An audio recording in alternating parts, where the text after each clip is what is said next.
Morning সবাইকে। সবে আমি ঘুম থেকে উঠলাম, ঘুমাচ্ছিলাম। আর মা তো সেই সকালে 6:30টার সময় উঠে পড়েছে। আমি জানি না উঠে কী করছে, জানি না। মেয়েও এখনও ঘুমোচ্ছে, দেখো ঘরে মশারি টানানো, অন্ধকার।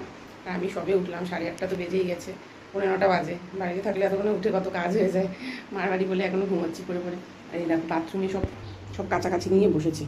ইস, এইসব করছে সেই সকাল 6:30টার সময় উঠে। আমি জানি আমি আছি, মাকে বেলায় কেচে দেবো, আমাকে কিছুই করতে দেবে না। দেখি বাইরে কি করছে, তোমাদেরকে দেখাচ্ছি। চলো। আমি ঘুমাচ্ছিলাম আর ওই ফাঁকে মা সব কাচাকাচি করে নিয়েছে, দেখতে পাচ্ছ তো, সব মেলে দিয়েছে। আর ওদিকে দরজাটাও বন্ধ করে রেখেছে, আমি যাতে বাইরে না বেরোতে পারি। আমাকে কিছুই করতে দেয় না বাড়ি গেলে। মায়ের যে পায়ে ব্যথা, শরীর খারাপ, আমি যে মাকে একটু হেল্প করব, আমাকে যদি করতেই না দেয় কি হবে বলো তো? কোথায় এতদিন পরে এসে আমি মাকে করে খাওয়াবো না, মা আমাকে করে খাওয়ায়। মা বলে তুই তো ওই বাড়িতে করিস, এখানে তুই বসে থাক, মা আছে তো, আবার কি, আমিই করে দেবো। মা কষ্টটা বোঝে, তো যতটা পারি মাকে হেল্প করে দিত। বিছানাটা উঠিয়ে দিচ্ছিলাম, যেহেতু মেয়ে ঘুম থেকে উঠে পড়েছে, তাও 9টা বেজে গেছে, দেখতে পাচ্ছ ঘড়িতে। আমিও আজকে অনেক দেরি করে উঠেছি। উঠেই দেখছি কিছুক্ষণ পরেই মেয়ে উঠে গেল, আর মায়ের সব কাজ হয়ে গেছে। মা তো রান্নাও করে নিয়েছে, ভাত টাত সব কিছু করে নিয়েছে। আবার আজকে একটু বাজারের দিকে যাব ভাবলাম। মার যেহেতু অনেক দিন পরে বাড়িতে এলো, ঘরে বেশ নোংরা জমেছে, তো জানলা টানলাগুলো সব মুছে দিলাম। মাই এগুলো করে। আমি যেহেতু মার শরীর খারাপের জন্য হঠাৎ করে চলে এসেছি, তো সেই জন্য আমি মায়ের একটু হেল্প করে দিলাম। মেয়ে যেহেতু হাত দেয় জানলাগুলোতে, আবার ওই হাতটাই ও মুখে দেবে, তো সেই জন্য মা সব পরিষ্কার করে। তো আমি মার হয়ে আমি পরিষ্কার করে দিলাম ওই জন্য। আর সকালবেলা ঘুম থেকে ওঠার পরে বিছানাটা যদি ফিটফাট করে না গোছানো হয়, একদমই ভালো লাগে না। আমার তো ভালো লাগে না, তোমাদের কেমন লাগে অবশ্যই জানিও কিন্তু।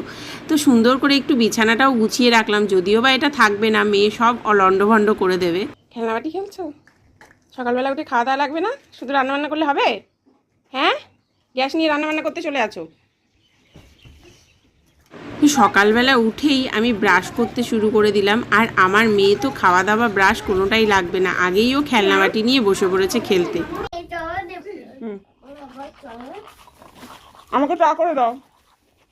আর জানো তো, মায়ের কাছে কিন্তু সব রকম আবদার করা যায়। আমি যেহেতু পরোটা খেতে, লুচি খেতে একটু বেশি ভালোবাসি, তো মা আমি গেলেই আগে লুচি পরোটা করে দেয়। তো লুচি করে দেবে বলছিল, তো আমি বলেছি বেশি তেলে ভাজা আর খাবো না, তাই জন্য মা পরোটা করে দিল। আর সকাল সকাল পরোটা কিন্তু নিজে হাতে করে খাওয়া আর মায়ের হাতে করে খাওয়া কিন্তু আলাদাই টেস্ট।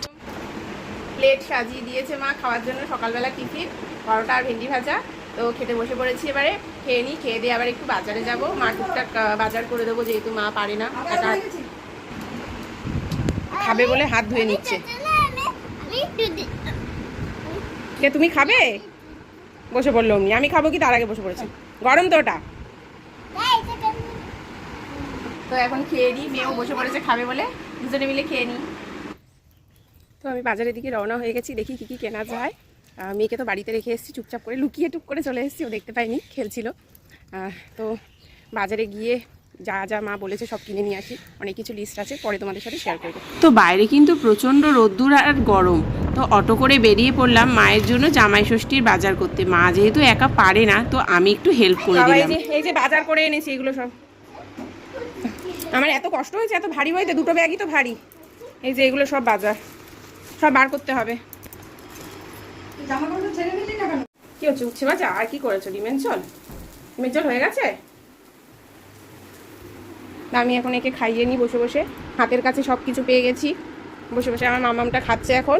চলো বন্ধুরা, আজকে আমি আমার ব্লগটা এখানেই শেষ করছি। আমার ভিডিওর কিছু অংশও যদি ভালো লেগে থাকে, তো প্লিজ লাইক কমেন্ট শেয়ার করে দিও, আর সাবস্ক্রাইব করে দিও চ্যানেলটা।